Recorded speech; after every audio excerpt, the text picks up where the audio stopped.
정말 가히 충격적이야. 네, 진로 상담 진행하도록 하겠습니다. 여보세요? 네, 안녕하세요 선생님. 소리가 좀 찢어진다. 소리가 좀 안 들리시나요? 이제 잘 들린다. 들리나요? 네, 질문 주세요. 네, 안녕하세요 선생님. 저는 이번에 이제 편입하게 합격하게 돼서 네, 앞으로 어떠한 진로를 결정할까에 대한 고민이 있는 학생인데요. 네. 선생님한테 앞으로의 진로를 좀 조언받고 싶어서 연락을 드렸습니다. 네, 지금 생각하고 있는 진로가 뭐지? 저는 이제 좀 전문직 쪽에 굉장히 관심이 많은데요. 네. 그래서 리트 공부를 해서 로스쿨에 진학을 한다든지 혹은 CPA와 같은 전문직 시험을 봐서 회계사와 같은 전문직 종의 직업을 가지고 싶은데 어떻게 공부를 해나가는 게 좋을지 선생님이 생각하시기에 이런 직종은 어떠신지 좀 이런 것들에 대한 견해를 여쭤보고 싶었습니다. 우선은 로스쿨 관련돼서 좀 이야기를 하고 싶은데, 사실은 이제 문과에 귀속된 학생들은 한 번쯤 로스쿨을 생각해보지 않나 싶기는 해. 그래서 그것 때문에 이제 보통 학생들이 로스쿨을 한번 도전해보고자 그렇게 준비하는 경우가 많은데, 나는 근데 그 얘기를 꼭 해주고 싶어. 로스쿨을 들어간다고 하는 것은 법조인으로 들어가는 거잖아. 네. 그지? 근데 법조인으로 들어가는 것에 대해서 나는 정말 중요한 사명감이 필요하다고 생각해. 사명감.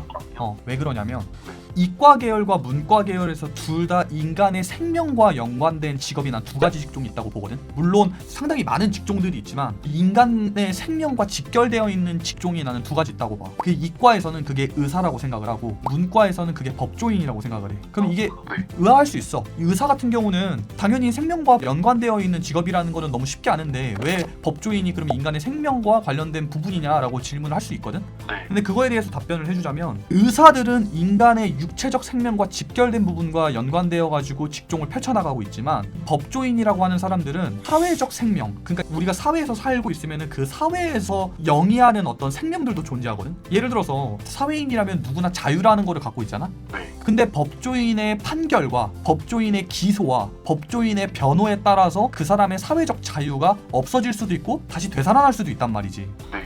그거는 쉽게 말하면 사회적 생명이라고 볼 수도 있는 거야. 네. 근데 그런 부분들을 특정한 사명감이 없이 그냥 로스쿨이라고 하는 거를 좀 남발하는 학생들이 많아지고 있지 않나라는 조심스러운 생각을 하고 있어. 그러니까 사실은 나도 로스쿨을 준비했던 사람이고 로스쿨을 붙어봤던 사람으로서 이야기를 하는 거지만, 나는 그러한 사명감이 무엇인지에 대한 생각을 정말 많이 하게 되는 계기가 있었거든.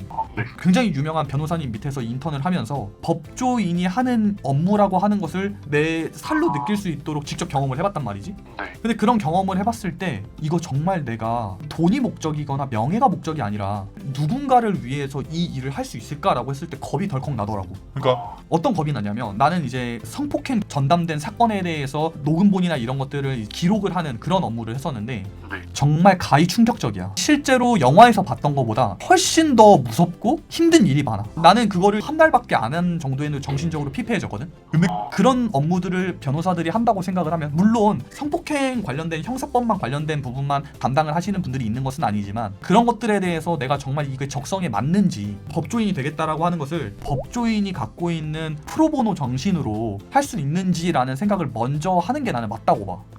이 전문 직종이라고 하는 것도 다양한 게 있지만 문과생들 같은 경우는 상당히 법조인이나 아까 말했던 CPA나 그런 것들 많이 이야기를 한단 말이야. 근데 이제 진로와 관련돼서는 본인이 그 진로의 직종과 정말 맞는지, 그리고 거기에 따라서 공적 업무, 그리고 내가 타인에게 영향을 상당히 많이 끼치는 직종이라면 정말 그거에 대한 사명감과 책임감을 갖고 일을 할 수 있겠는지부터 판단하는 게 나는 최우선이라고 봐. 그리고 이번에 편입을 합격한 학생이라고 하니까 좀 더 직설적으로 이야기를 하고 싶다면, 지금 사실은 되게 합격의 기쁨도 누리고 있고 자신감이나 그런 것 때문에 자기 효능감이라고 하는 게 굉장히 올라가 있는 상태일 거야. 그러니까 자기 효능감이 올라가 있다라는 거는 내가 어떤 일을 하던 간에 자신감을 갖고 일할 수 있다라는 거거든. 그건 되게 좋은 거야. 그런데 자칫 잘못해서 근시안적으로 판단할 가능성도 있어. 너무 자기 효능감이 높아져서 자신감이라고 하는 것이 자칫 자만으로 갈 수가 있어. 난 그런 부분들까지도 내가 너무 이제 업되어 있을 때 조금 낮추는 정도의 분위기로 생각을 해보는 시간도 좀 필요하지 않을까라는 생각이 조심스럽게 들어.